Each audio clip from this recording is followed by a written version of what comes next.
Good morning, good afternoon, good evening, wherever you are, whenever you're able to tune in to this recording.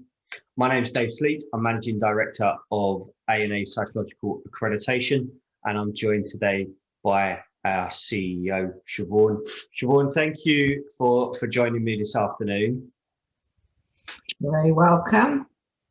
I'm really looking forward to this. This is one of our tips and tricks sessions, and it's where APA shares some of the tips and tricks that have been developed either by Siobhain or by myself or by our wider team and our members in order to help members of the public deal with flashpoints of anxiety and other psychological impacts that they may experience in their day-to-day.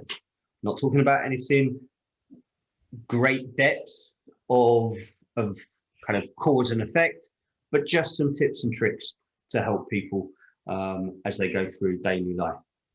And Siobhain, today you wanted to discuss one of what I think is the best tips we can probably offer from within APA, and that's the VC method. Yes, I'm very proud of this, and I know it's probably been advertised everywhere in different formats in different ways, but I actually created this myself almost 18 years ago. So, and I've been using it ever since. Now, what I decided was to use a very small, simplistic version of cognitive behavioral therapy and turn it into one simple exercise for clients to work with between their appointments.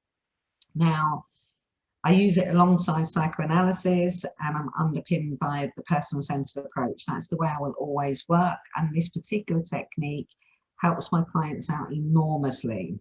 Most adults, by the time they get there, have actually even forgotten how to label feelings.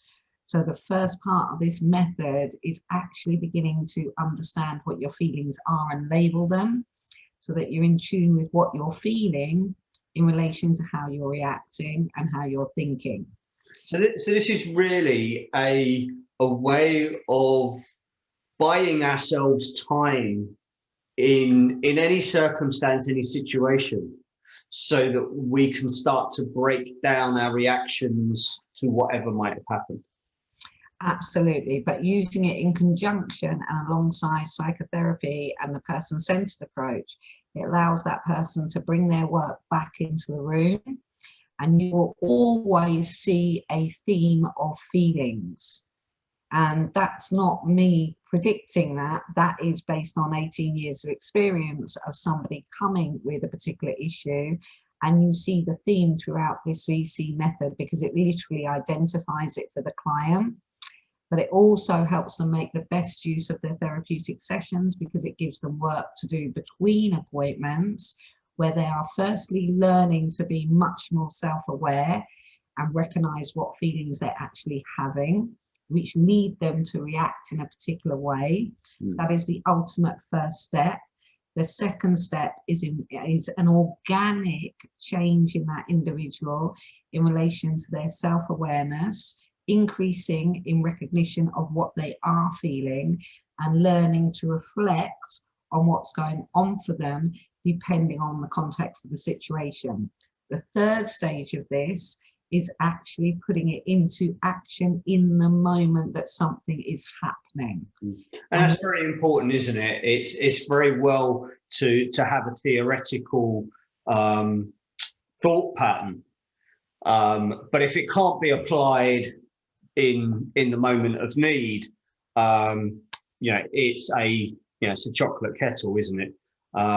And we've seen in the feedback from across the sector that the public and clients give, that it's all very well I do all of the talking and everything else, but once I'm out of the room, then it doesn't actually apply, and that is soul destroying for those self-aware professionals who see the complete opposite with their clients.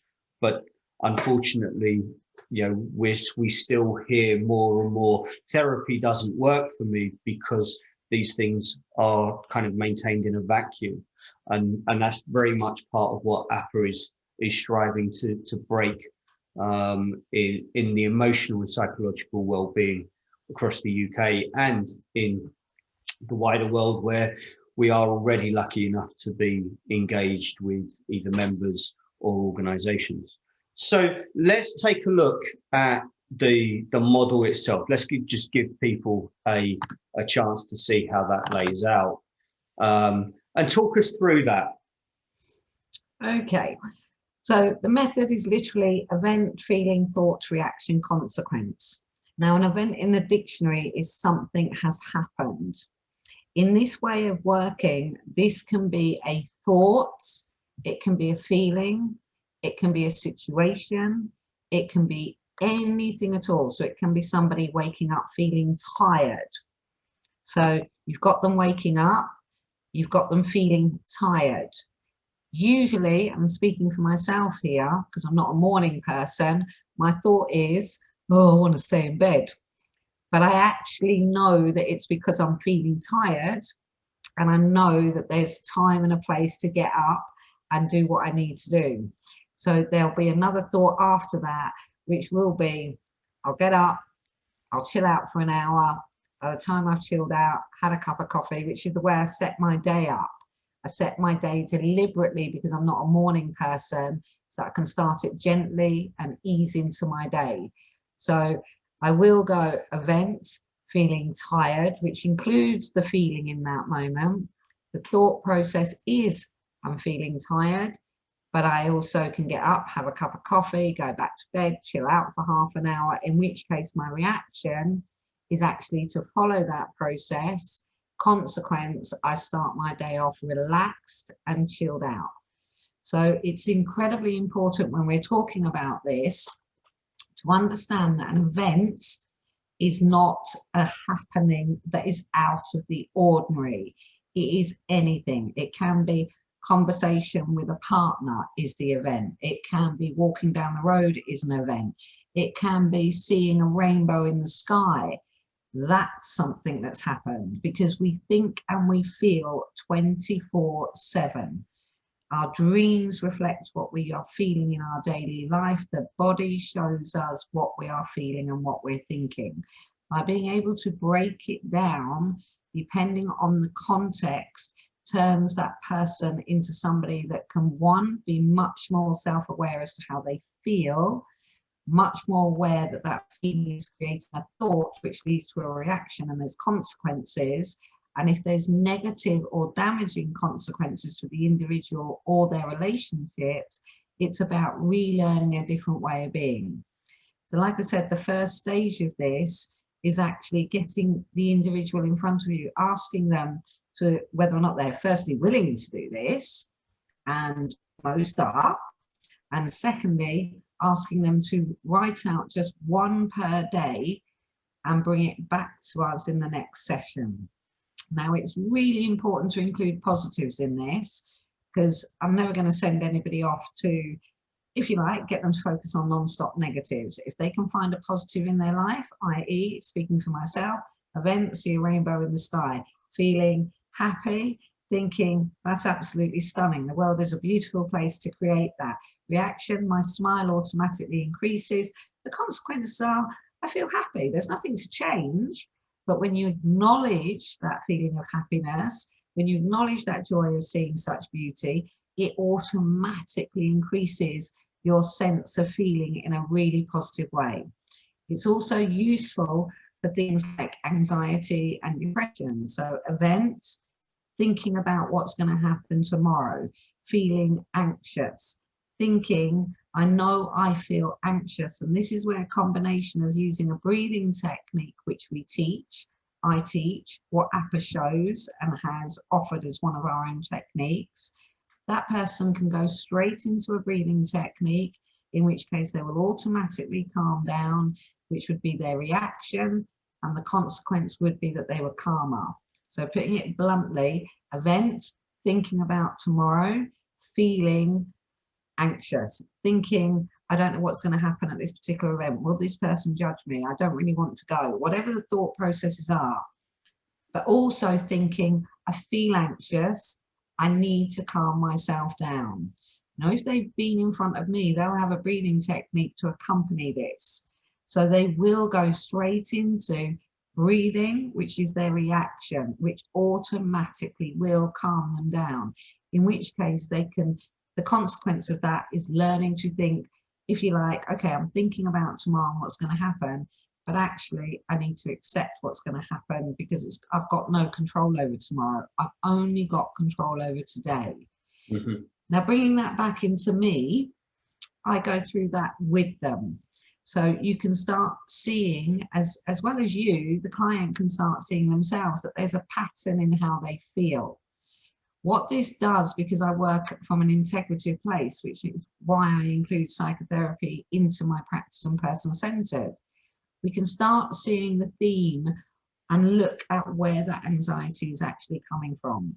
So bear in mind, this is a management tool to increase your self-awareness and manage dynamics. It's not about resolving those dynamics. The resolving is going down the psychotherapeutic route or the person-centered route, depending on how people work, and unveiling what actually arose originally for them to feel that the way they do invariably as an adult. It can be a one-off situation that they've gone through, a car crash that's made them terrified of getting into another car. And one of the things that I think is worth pointing out, this is another technique that can be developed as an ingrained skill set. And the more that this is practiced, and as you say, working with a client where this is done, focus on one thing a day, look at what that pattern might be, is something that it can then become organic, that we're automatically then able to focus on the feeling before the thoughts. And it's part of what we see in parenting, in education. We're always asked, what do you think you're doing? We're not asked to identify how we're feeling that is motivating that thought. So we bypass the emotional and we get to the psychological and then the physical and totally ignore emotion. And unfortunately, as we grow as adults, we tend to lose the art of the awareness that we once had as children. Mm. Children are actually very good at expressing how they feel initially. Mm.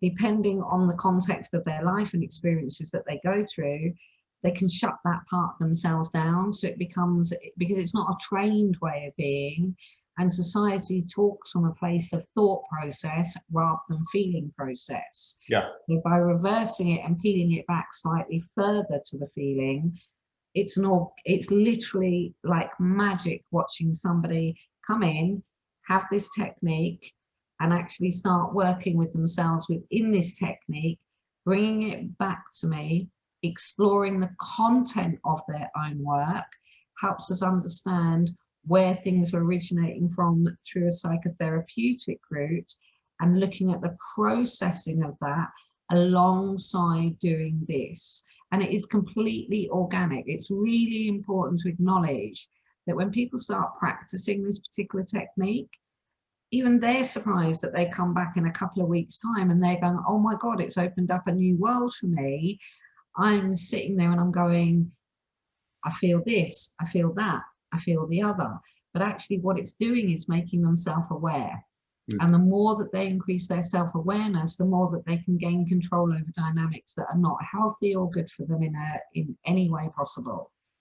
One golden rule of this particular technique, that it is ridiculously important to point it out.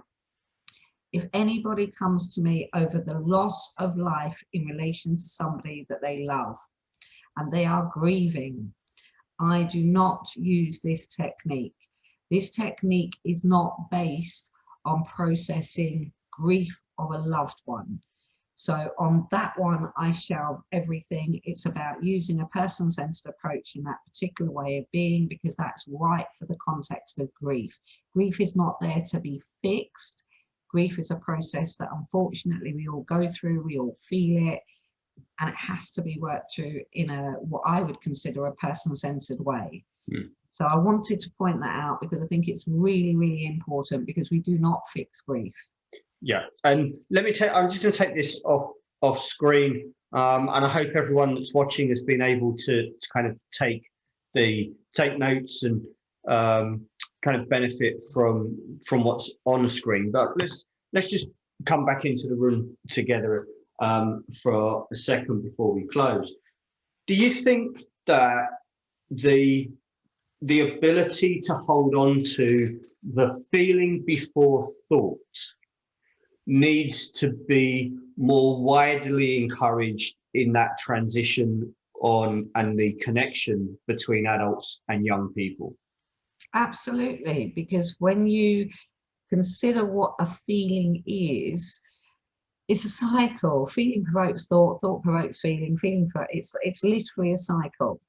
By being able to intervene within that cycle under your own competence, so you're not reliant on anybody else. Once you've been taught this technique, it can last for you long after therapy has ended, which is a very powerful way of gaining something that becomes part of who you are. So if I think about, as a really good example, Zoom. Before COVID, I barely used this kind of platform, and I felt nervous because I'm not very good at technology, and I'm fully aware of that fact. So my head would be going, okay, I really don't like this, and then I'd go, I know where this is coming from. This is coming from a dread of IT and getting it wrong. You know what? It's okay. I'll just practice this. I get good support off of you on that one, David, and I will allow myself to work with it. And the more I practice it, the more competent I will become. Whereas I could have gone down the other route and went, I'm really dreading this. I don't want to do this. I'm going to avoid this like the plague. And that would have denied me the opportunity to work with clients worldwide. I have international clients, and we've used differing platforms before, but since COVID, international clients have gone up. Having that opportunity to be able to speak to somebody that is in America, is in wherever they are, it's quite irrelevant. I would have missed those opportunities, and they would have missed out on an opportunity to understand the techniques that I can share with them, but also work with them in a way that I like working with people, which is with total respect. So when it comes down to just that dread, just that one dread, if I'd have allowed that dread of failing via Zoom to control me, I wouldn't be sitting in front of this screen right now. But by being able to acknowledge that dread, talk myself through that dread, process it and practice more and more and more, now Zoom has just become such a natural way of being for me that the only thing I get irritated at is when, if you like, the whole computer might stop in the middle of an appointment and collapse on me, and there's nothing I can do about that. And we've all experienced the technological phobias when it comes to complete system failure. But it does strike me as remarkable. The last time a company name became an adjective was Google. And that was almost 20 years ago. That was that generation, and the generational kind of version for now is Zoom. A company name is now an adjective. Have you Zoomed today? Have you, not, have you used Zoom? And I think it's a wonderful indictment on how adaptable human beings are when they allow themselves to develop that self-awareness, to embrace change and to grow.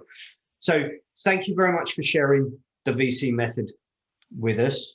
If anybody's got any questions, then by all means, head up to the website. You can contact us through there. And as we go through the tips and tricks series, that we're hoping that more and more people will benefit from seeing that there are different ways and different means of achieving the support that you may need as you need it and when you need it. Can I just add, it is important, although we're advertising this and we're sharing this information, it is so important to do this work with an experienced or even a good therapist that maybe doesn't even have the level of experience behind them that maybe somebody else might have. These are techniques that are absolutely phenomenal. And when you learn to ingrain them, and I use them all the time, I'm always thinking, okay, what did I feel in that moment? Where did that come from? I always self-reflect on where things are coming from, which allows me to have a lot more control. But it's important that it's taught to you.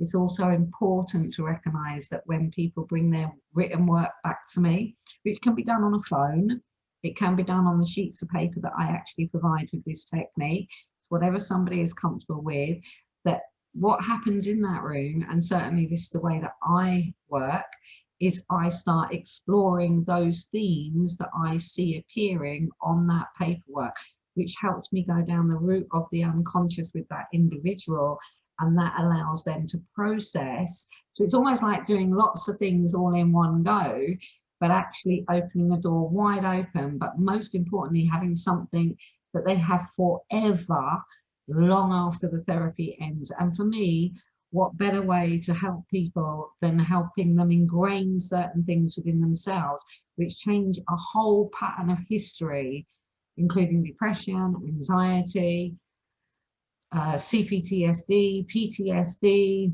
you name it. Every single situation is controlled by our mind, unless it's a physical situation that is impacting on our mind. So it also helps you learn to accept.